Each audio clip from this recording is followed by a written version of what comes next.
I don't even know how to start this video, so I guess I'm gonna do some life updates.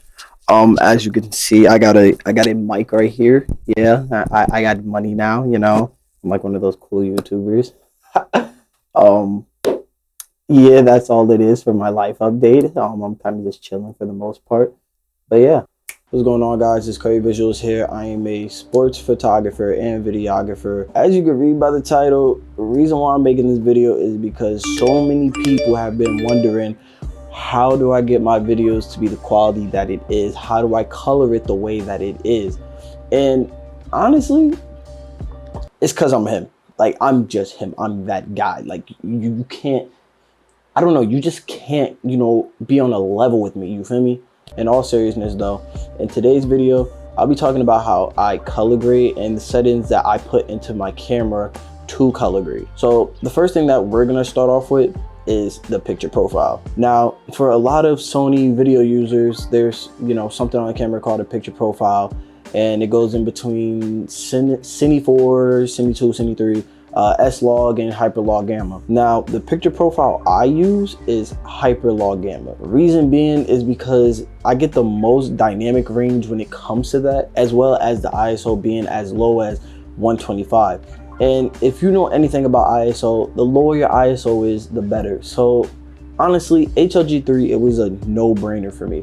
Not saying S-Log is bad, it's just the workflow is easier for me at the end of the day with Hyperlog Gamma. Hopefully I do learn how to use S-Log, at the end of the day, because I did use it before, but I just really wasn't a master at it. As for the settings, I have my Hyperlog Gamma 3 set to picture profile 10. The black level is +5, with the black gamma range being, in the middle. I touched on the knee and I put it on manual mode, and the manual set I have for that is 100% to the point and +5 for the slope. For the color mode, instead of putting it at 709, I put it for BT 2020. Honestly, with that color mode, I've seen a incredible difference. And 709 is not bad, but I just seen a huge difference within it, and I'll show you later in the video. For the saturation, I have it at -10, and for the detailing, I have it at -7.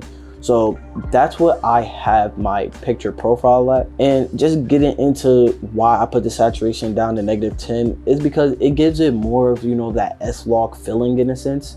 So when you go into production, it'll you'll be able to still bring out the colors, and you'll see why. But now that y'all have the settings of, what's in my camera for my picture profile, let me show you an example of how to color grade it, you feel me? And honestly, this is free game, I ain't gonna lie. Word, this free game for real. Okay, so as you can see here, I have the frame rate for the sequence at 4:5. That's just the certain sequence rate that I want it to be at whenever I'm posting my photos or videos. I could do it in 1:1, but I just like 4:5 better. I feel as though I could just get more. Yeah, y'all get the point. Y'all get the point. This is footage from a Rutgers versus Iowa game that I have covered. Rest in peace, Rutgers. They should have won, but everything happens for a reason. But yeah, like I was saying, this is from one of the games I was recording, and as you can see, that -10 saturation is really showing. It really looks like a S-Log type of film. What we're gonna do is drag the video, because we honestly we don't really need the audio for this demonstration. And what I'm gonna do here real quick is just up the scale, put it at 125, and we're gonna go into creative here. With me, I have a LUT that I have gotten from Peter Sorrells. If you don't know him, go check out his channel, amazing YouTuber. But I basically bought one of his LUTs, but if you're a real film, you know that it's not just about the LUTs, it's what you do around the LUTs, you feel me? I'm gonna quote that. As you can see, I'm gonna go pick up that LUT real quick, and we're gonna do it for HLG. Now, I usually keep it, at 2, and you're gonna see why. But I put it at 2, and as you can see, it already made a huge difference. But honestly, no, I can honestly keep it like this, and it would be fine. It would be perfect. But it's a reason for what I'm about to do. So I put the intensity at 30.2. And it kind of makes it a little more grayish, but it'll all make sense once you actually see what I'm going after.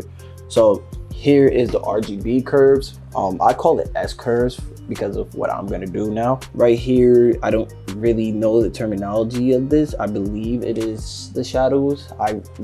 That's one thing I'm not good with names. I'm not good with names, and I'm not good with just, you know, if it's not there, I'm not gonna know. But I know what it does at the end of the day. So as you can see, I bring this down and it's already making a huge change to the image. You can see the difference already from the HLG to the color graded, and we're not even done yet. We're not even done. So what I usually do is just bring this up a little bit more, and that's how it looks. That's how it looks, but it's still more steps. Like, honestly, you can stop right there at that very moment if you want to at the end of the day. But I usually just go into basic color corrections, kind of just tweak it up a little bit more.